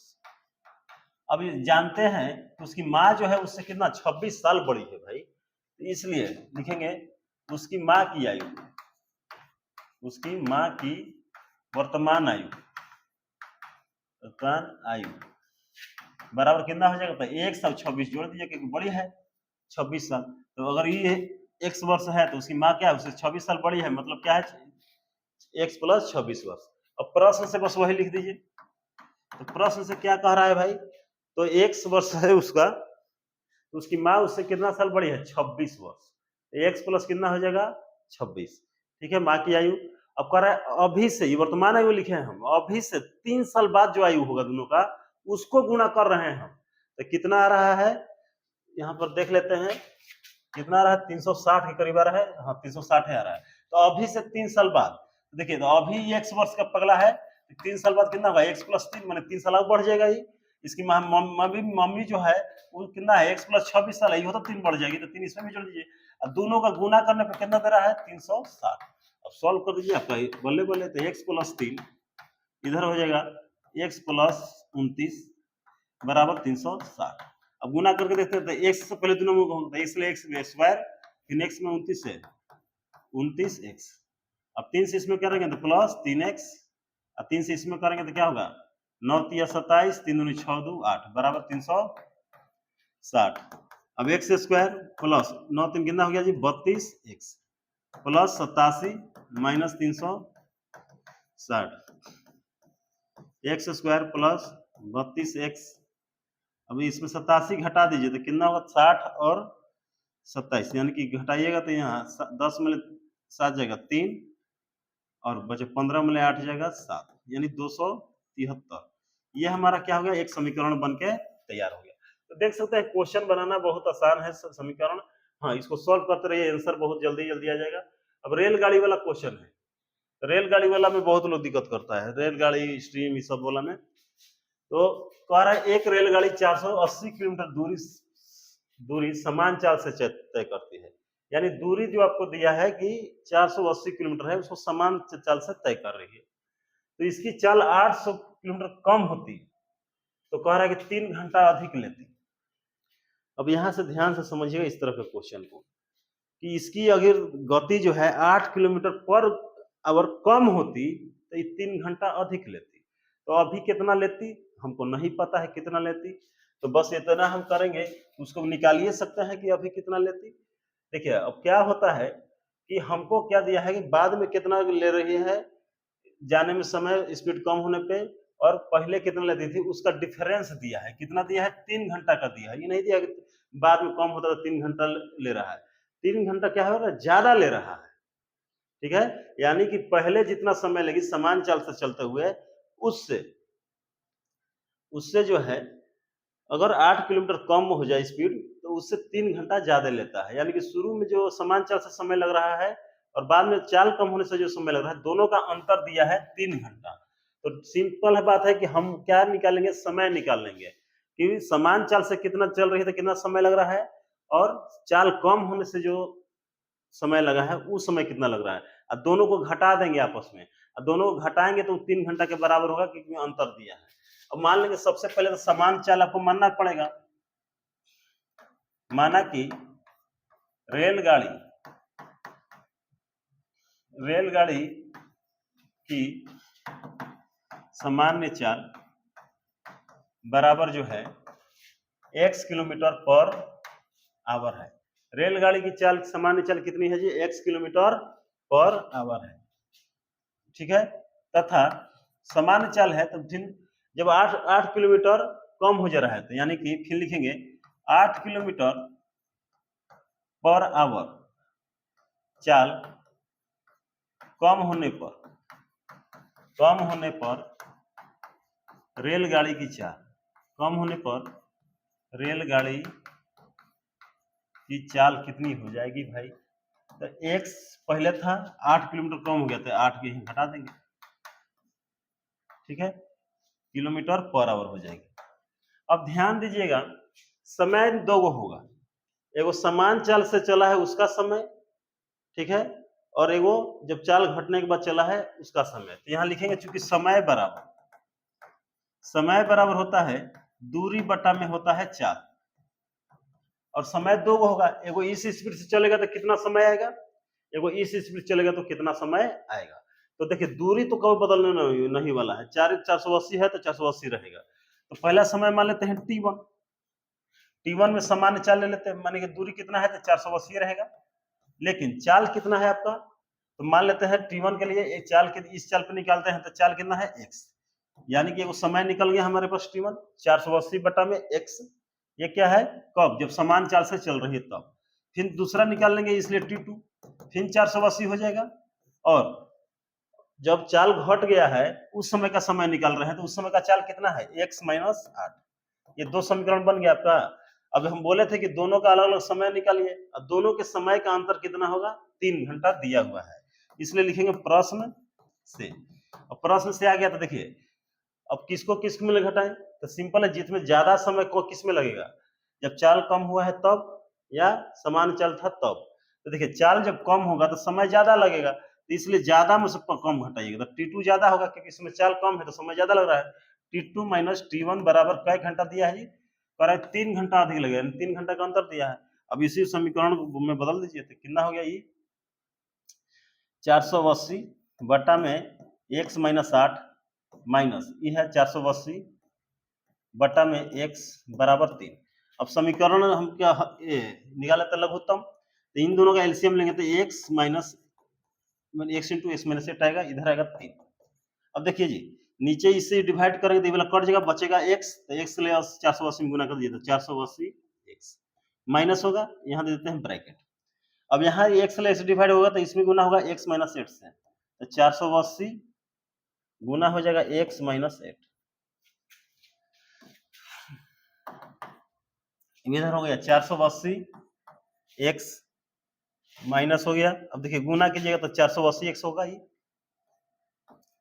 480 x माइनस, अब देखिए यहाँ पर माइनस 8 से गुना हो रहा है तो 8 से 480 में गुना कीजिए 0 8 अठाई 64, अब ध्यान देखिए 8 अठाई हो गया 64 और चौके 32 32 6 38, यानी 3840 हो जा रहा है गुना करने के बाद।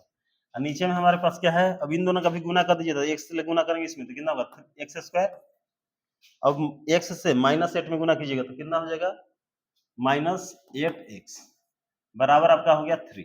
अब क्रॉस मल्टीप्लाई कर दीजिए 480 x ब्रैकेट हटाते हैं तो कितना आएगा माइनस 480 x माइनस में आ जाएगा, फिर है माइनस माइनस प्लस तो कितना होगा 3840। अब क्रॉस मल्टीप्लाई करना है तो एक्स स्क्वायर माइनस एक्स है, तो इधर हो जाएगा 3 गुने एक्स स्क्वायर माइनस 8x। अब देखिए ये वाला कट गया, तो इधर कितना बचा आपके पास 38 40 बराबर 3 से गुना करेंगे इसमें, तो 3x स्क्वायर माइनस 8 किया 24x। अभी प्लस में उधर भेज दीजिए तो माइनस में हो जाएगा 3x square minus 24x, plus में इधर आएगा तो माइनस में। अब देखिए ये समीकरण बन के तैयार हो चुका है। अगर कॉमन लेने की बात आए तो इतना भी आंसर हो सकता है समीकरण में। अगर कॉमन लेना है तो 3 सब में कॉमन है, 3 निकाल लीजिए, एक्स स्क्वायर 3 इसमें से निकालेंगे तो 8x बचेगा। अब 3 से इसमें भाग देंगे तो 3 एकम 3, 3 दूनी 6, 3 8 14। इस तरह से हमारे पास अब 3 गुना में इधर जाएगा तो भागा में, यानी x square minus 8x minus 1280 बराबर 0। देखिए ये क्या है, पहला चैप्टर हमारा कंप्लीट होता है, इसमें केवल समीकरण बनाना था, कौन द्विघात समीकरण है इसके बारे में जानना था। एक चैप्टर हमारा कंप्लीट होता है। अब दूसरे चैप्टर की ओर हम प्रस्थान करेंगे, और दूसरे चैप्टर में भी क्या होता है, द्विघात समीकरण का मूल ज्ञात करना है। तो कुछ क्वेश्चन हम थीम बता दिए थे, अब इसमें जो है टफ टाइप के लग रहा है उसको हम फिर से बता देते हैं।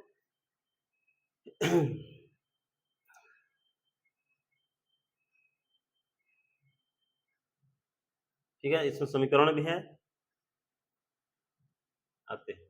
अब देखिए यहां से हम देखते हैं, गुणनखंड विधि से निम्न समीकरण का मूल ज्ञात करना है। तो इसमें कौन सा विधि अपनाना है, गुणनखंड विधि से निम्न द्विघात समीकरण के मूल ज्ञात करना है। तो ये कितना है, x square minus 3x minus 10। तो यहाँ पर हो गया x square minus 3x minus 10। हम बोले थे पहला यहाँ जो रहता है टर्म उससे इसका मल्टीप्लाई होता है, तो गुना करेंगे तो कितना आएगा 10।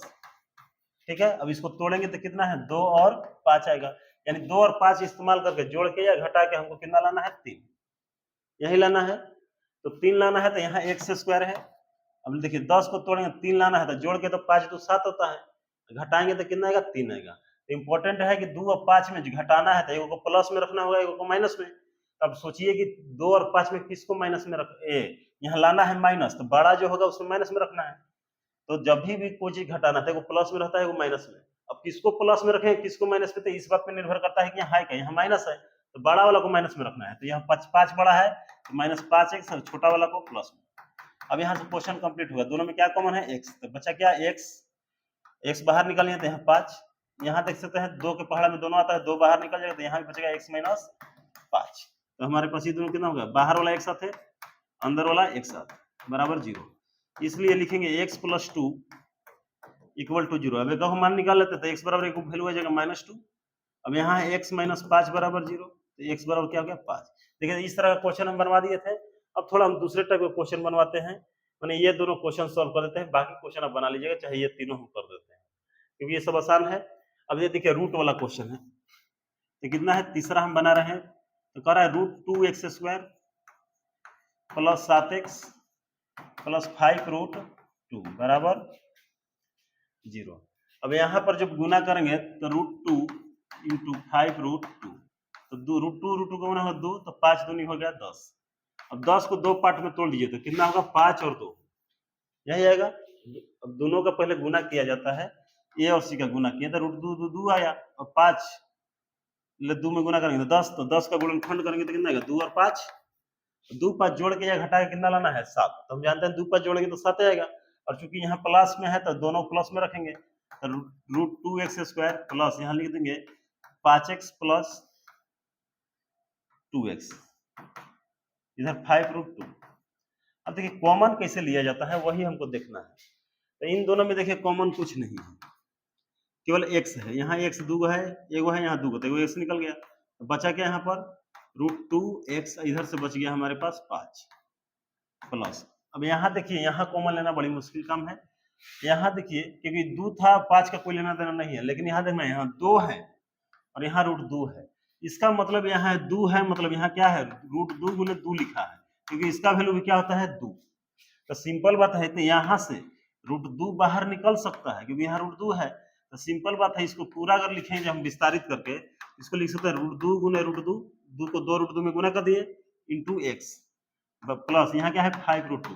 अब मिलाइएगा तो √2 और √2 कॉमन हो सकता है, तो यहाँ के √2 बाहर निकाल दीजिए, और क्या बच जाएगा आपके पास, इधर से √2x उधर से बच गया 5 इक्वल टू 0। तो x प्लस क्या है √2, इधर क्या है √2x प्लस 5 बराबर क्या हो गया 0। इसलिए x plus root 2 equal to 0 हो गया, तो x बराबर क्या हो गया, माइनस रूट 2। इधर कितना हो गया जी, इधर बचा है बीच में, हाँ, root 2x plus 5 equal to 0। तो रूट 2x इधर 5 जाएगा तो माइनस में, और ये वाला जाएगा तो -5 बटा में रूट। यही हमारा क्या हो गया, आंसर हो गया।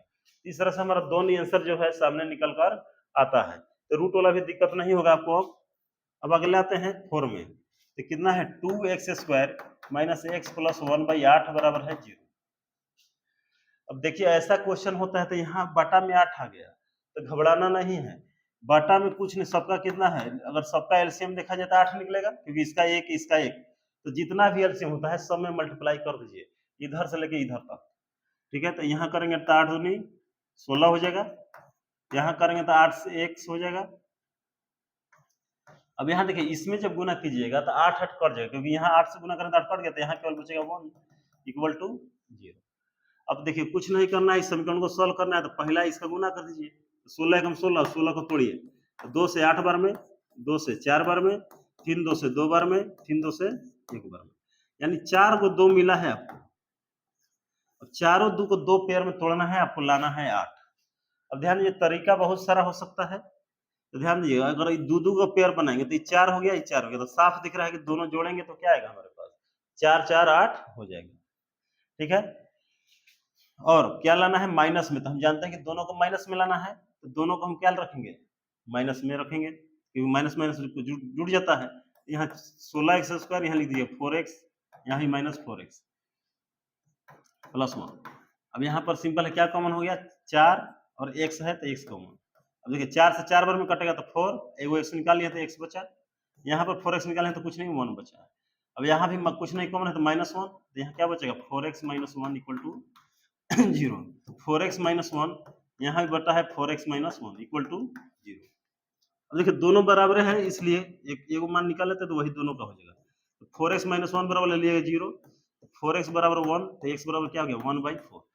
दोनों x का मान x का मान 2 आएगा, दोनों क्या होगा 1/4, क्योंकि दोनों बराबर है। तो इस तरह से आप क्वेश्चन को सॉल्व कर सकते हैं।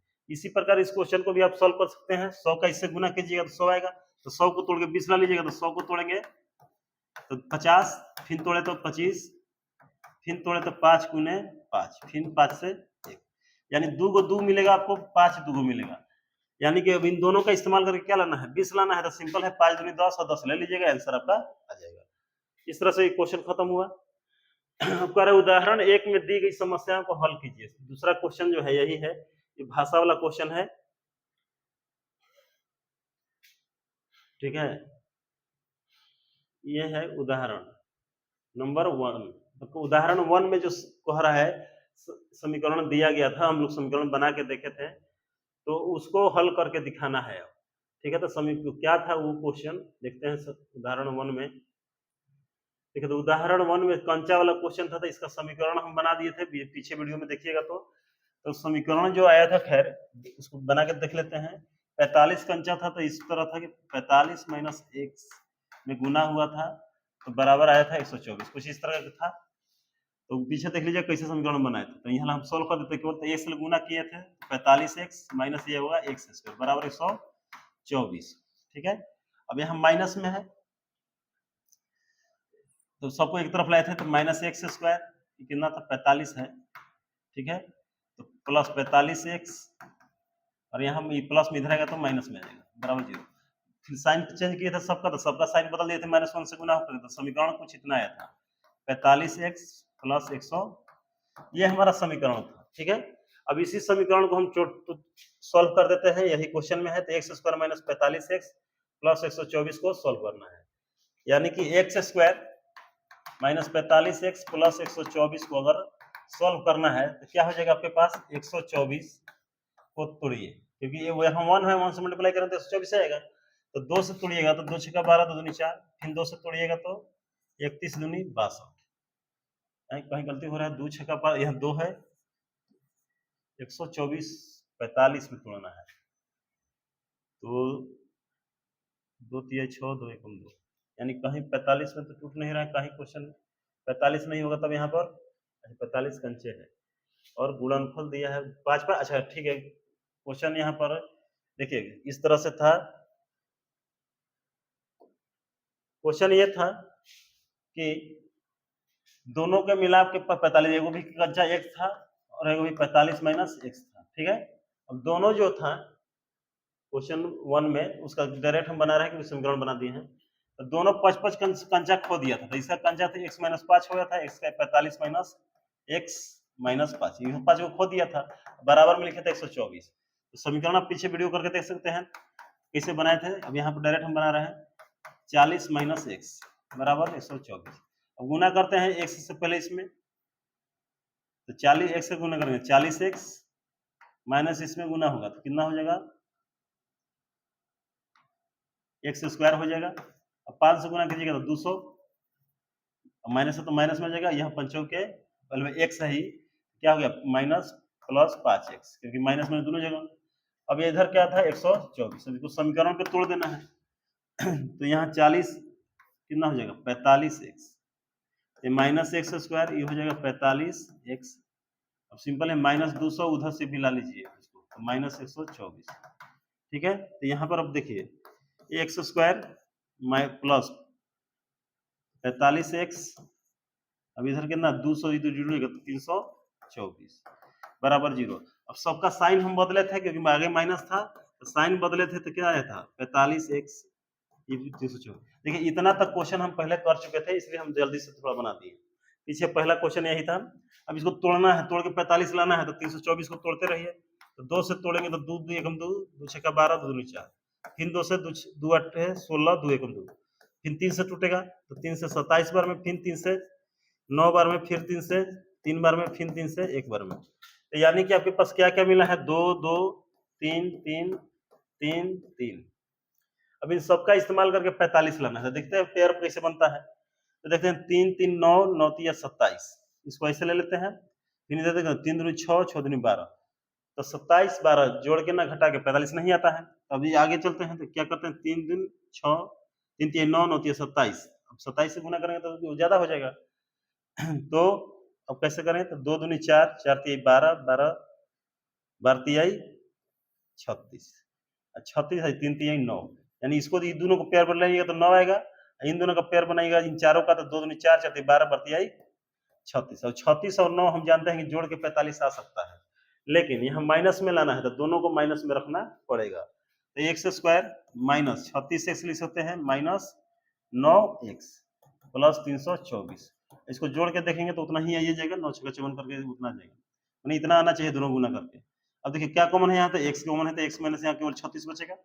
यहाँ दोनों में क्या कॉमन है, तो सिंपल है, यहाँ x माइनस 36 है तो यहाँ पूरा का पूरा 9 कॉमन हो जाएगा, ये माइंड सेट रहिएगा, 9 हुई भी करेगा। 9 कॉमन निकाल दिए तो यहाँ x, यहाँ माइनस है तो अंदर का साइन बदल जाएगा, बताया है पहले आपको, तो माइनस 9 से कटा दीजिए इसको, तो कितना कॉमन होगा, तो वही होगा 9 3 27, 5 बदल 9 6 14, इक्वल ही आता है दोनों।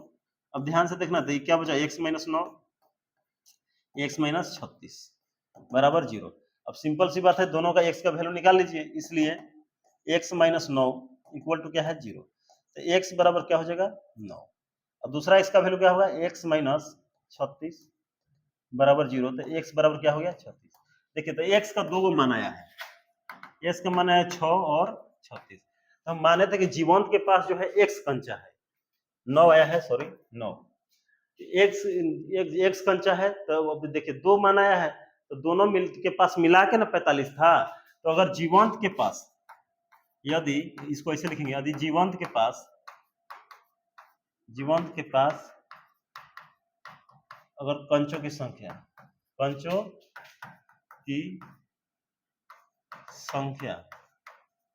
कितना लिख देंगे 9 है, तो जॉन के पास कितना होगा, जॉन के पास पंचों की संख्या हो जाएगा, लिखिएगा 9 है तो जिसके पास 36 होगा, अगर यही लिख दीजिएगा, अगर जीवंत के पास 36 को है तो इसके पास कितना होगा 9 को, मैंने दोनों भी, तो यहाँ लिखेंगे यदि जीवंत के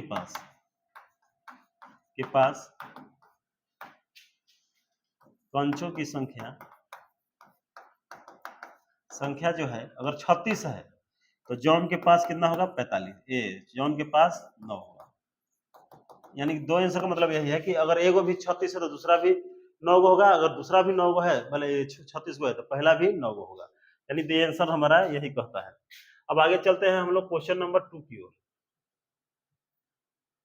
तो करें एक कुटीर, अच्छा ये तो हो गया था, चलते हैं वहीं पर 2.2 में।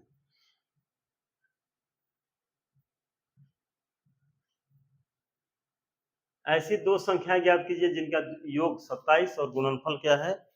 हम बोले थे योग वाला ऐसा क्वेश्चन आता है, तो बनाते हैं इसको। तो ऐसा दो संख्या ज्ञात करना है जिसका योग 27 और गुणनफल 182 हो। ठीक है, अब ये क्वेश्चन देखिए, कभी भी संख्या का योग दिया रहे, शुरुआत में बोले हैं, तो उसमें एक संख्या x मानना है और दूसरा जो जितना दिया है उसमें से घटा लेना है। तो अगर एक दोनों का योग जोड़ के 27 आ रहा है, तो एगो सिम मानिए 13 है, तो दूसरा 14 होगा, तभी ना जोड़ के 27 आएगा। यानी 13 दिया तो 27 में घटा दिए तो 14 मिला। वैसे 15 दिया रहता तो 15 27 में घटा तो 12 मिलता। यानी एक संख्या अगर आप मान लीजिए तो उसी को 27 में घटा दीजिए, वो दूसरा संख्या होगा।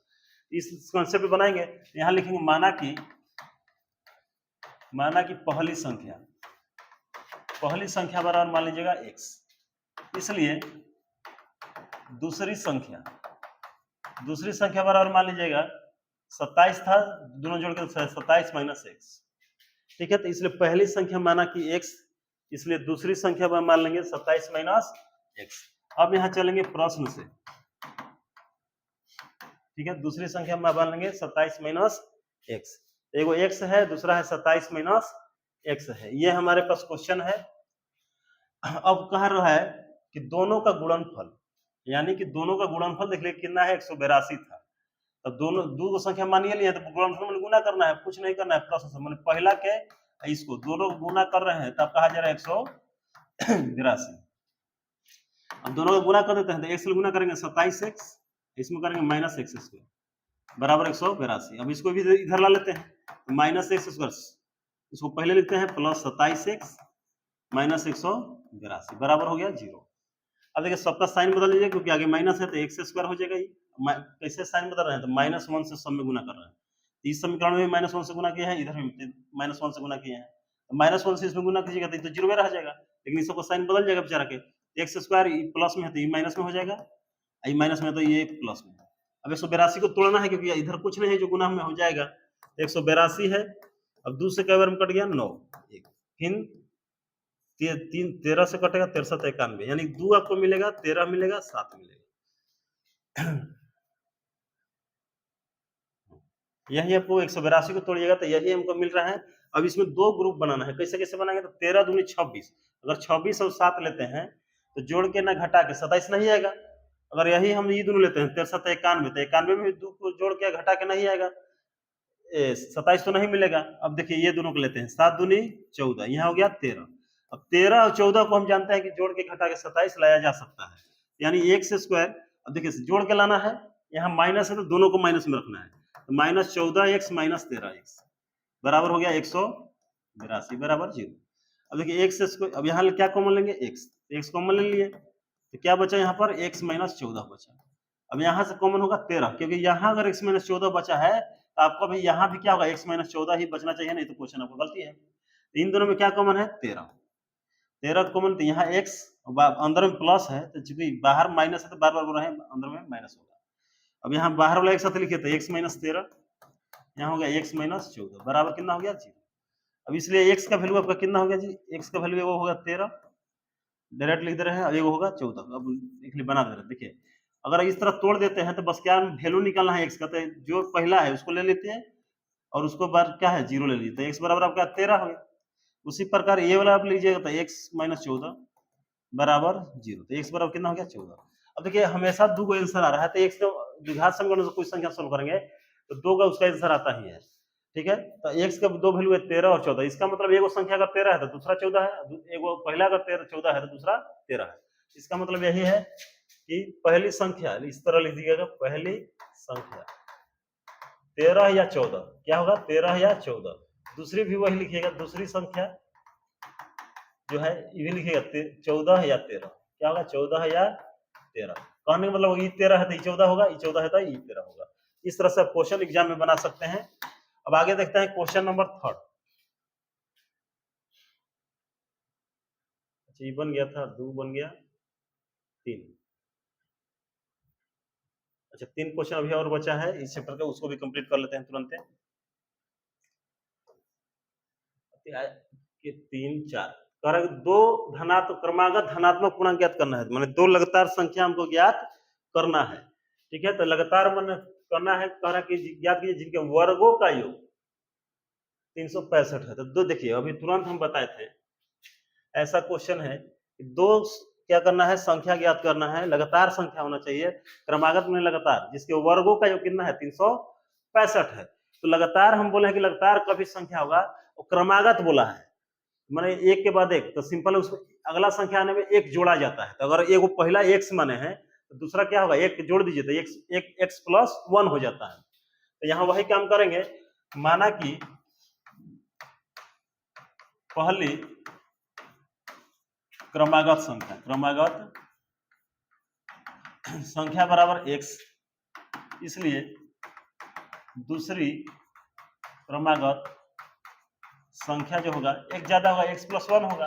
अब प्रश्न से कह रहा है दोनों के वर्गों का योग, यानी दोनों के वर्गों का योग कहेगा तो क्या बोला था, कितना होता है 365, यानी कि दो एक से पहला वाला संख्या है, दूसरा क्या है एक्स प्लस 1 है। वर्ग माने क्या है, तो इसका भी वर्ग लगा दिए, स्क्वायर कर दीजिए, इसका भी स्क्वायर कर दीजिए। अब दोनों को अगर जोड़िएगा तो कितना रहा 365। ये आपका इक्वेशन बन के क्या हो गया, रेडी हो गया। अब यहाँ से बना दीजिए तो एक्स स्क्वायर, अब यहाँ होल स्क्वायर है ए प्लस बी का, तो इन्हें लिखेंगे एक ए स्क्वायर प्लस 2ab, तो 2x गुने 1 प्लस बी स्क्वायर मैंने 1 का स्क्वायर बराबर 365। एक्स स्क्वायर देखिए यहाँ पर जोड़ दीजिए, एक्स स्क्वायर स्क्वायर 2 हो गया तो कितना हो गया 2x स्क्वायर। अब यहाँ पर कर देंगे कितना है 2x, 2ab है तो क्या होगा 2x, यहाँ है प्लस 1 बराबर 365।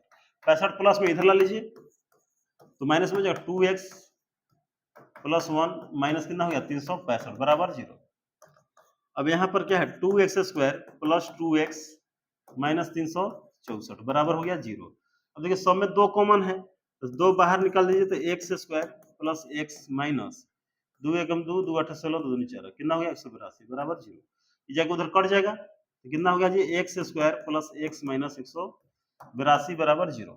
अब बस करना है 182 का तोड़ दीजिए, तो 2 से 2 8 16, बोले 2 9 18, 2 एकम 2, फिर वही आ गया 13 7 91 आएगा, 7 से 13 बार में।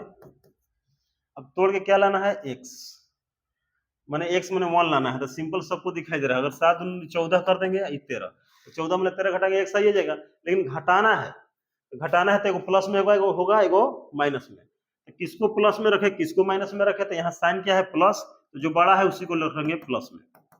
तो बड़ा है 14, तो 14x को प्लस में माइनस 13x, इधर हो गया 182 बराबर 0। अब यहाँ देखिए तो क्या कॉमन होगा, x कॉमन हो गया तो क्या हो गया x प्लस 14। अब यहाँ पर क्या होगा माइनस 13 कॉमन ले लेते हैं, माइनस है तो अंदर वाला साइन बदलेगा तो ये भी क्या होगा प्लस 13 निकाल लिए तो क्या बचेगा x, 13 से 14 बार में कट जाता है बराबर x 0। अब देखिए तो क्या हो गया, ये दोनों बाहर निकालेगा तो x माइनस 13, बाहर वाला एक साथ है अंदर वाला एक साथ है बराबर 0, क्या हो जाएगा 13। ठीक है, पहला लिया है तो बराबर 0, तो x बराबर क्या हो जाएगा 13। अब ये वाला दूसरा लेते हैं हम, x प्लस 14 आया है तो बराबर में क्या आ जाएगा 0, तो इसलिए x बराबर क्या हो गया माइनस 14।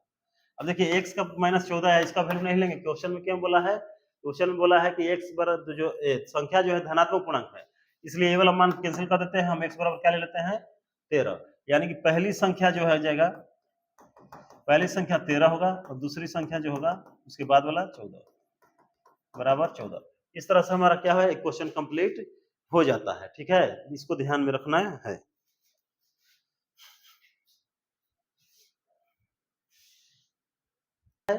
और बाकी आधार और ऊंचाई में रिलेशन दिया है।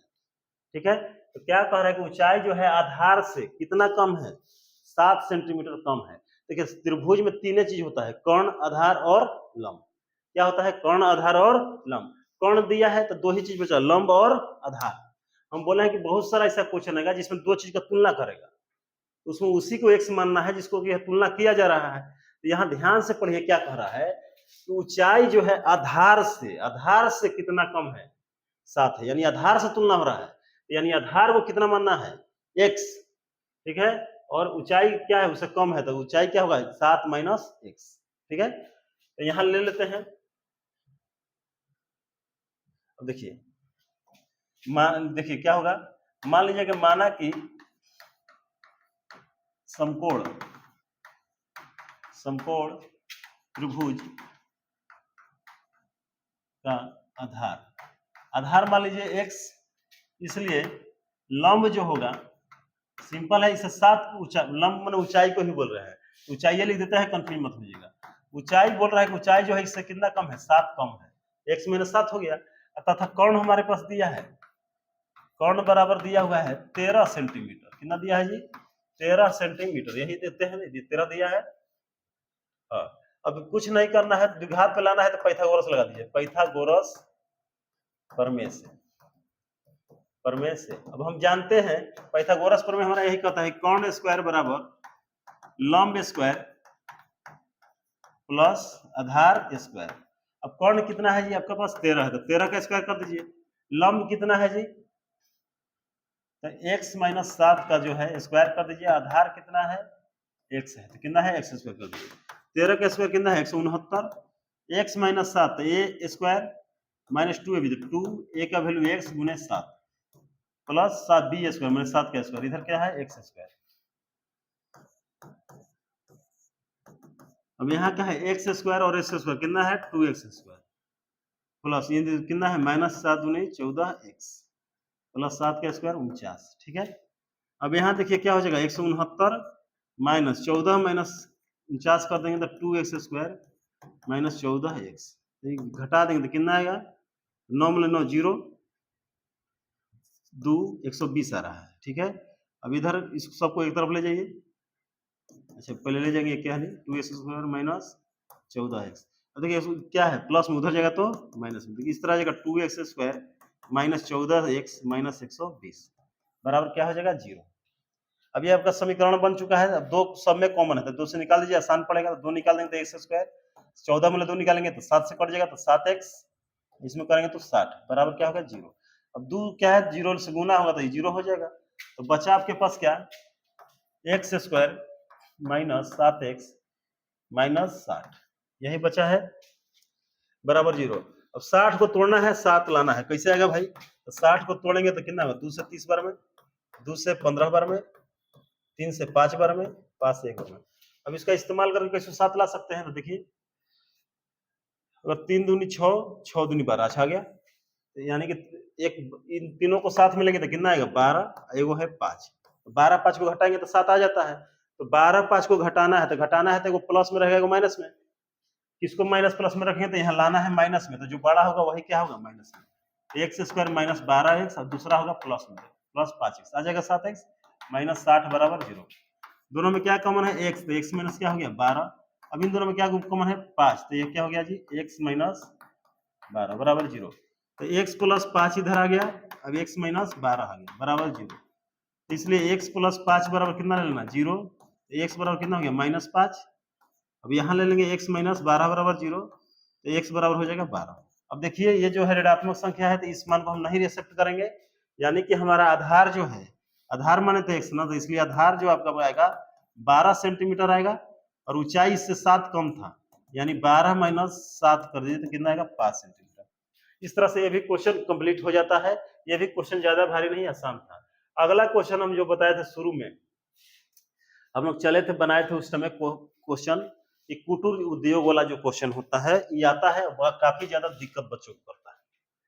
अब ये देखिए क्वेश्चन जो है यहाँ पर हम समीकरण बना देंगे, सॉल्व भले बाद में करेंगे। तो ये क्वेश्चन यहाँ पढ़ते रहें और यहाँ हम बनाते रहे समीकरण। तो देखिए कह रहा है कि एक कुटीर उद्योग एक दिन में कुछ बर्तन, जो पहला दूसरा हम जो बनाए थे उसमें ध्यान से जो लोग देखे होंगे वीडियो उनको ये आसानी से बनेगा। तो कह रहा है एक कुटीर उद्योग एक दिन में कुछ बर्तन बनाता है। कह रहा है कि कोई कुटीर उद्योग है एक दिन में कुछ बर्तन बनाता है, ठीक है।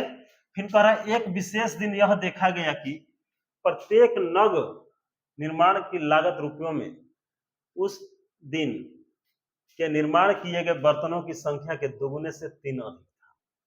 तो कह रहा है कि किसी विशेष दिन देखा गया कि जैसे कि मान लीजिए बहुत बर्तन बनाता है, तो यही मान लेना है कि कोई एक बर्तन है उसमें नग लगाने की जो लागत है उस दिन निर्माण किए गए बर्तनों की संख्या के दुगने से 3 है। तो लागत एगो पैसा बोला है, मैंने पैसा में बोला है लागत। फिर करें यदि उस दिन कुल निर्माण लागत 90 रुपए थी तो बर्तन की संख्या प्रत्येक नग की संख्या ज्ञात कीजिए। देखिए जी, पहला चीज है ये समझना है कि बर्तन की संख्या था। मान लीजिए एक दिन में जो बर्तन बना था एक्स बना था, पहले मानिएगा, माना कि एक दिन में बने बर्तन की संख्या बराबर एक्स। बर्तन बना था एक्स।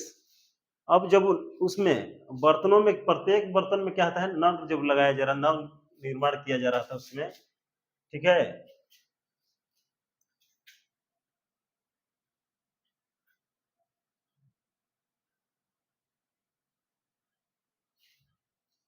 अब देखिए तो जो नग बनाया जा रहा है उसका लागत बोला है, तो कितना लागत है, तो नग की लागत है कि कह रहा है कि एक विशेष दिन यह देखा गया कि नग निर्माण की लागत रुपया में उस दिन जितना बर्तन निर्माण किया गया उसका 2 गुना से 3 अधिक था। यानी एक नग की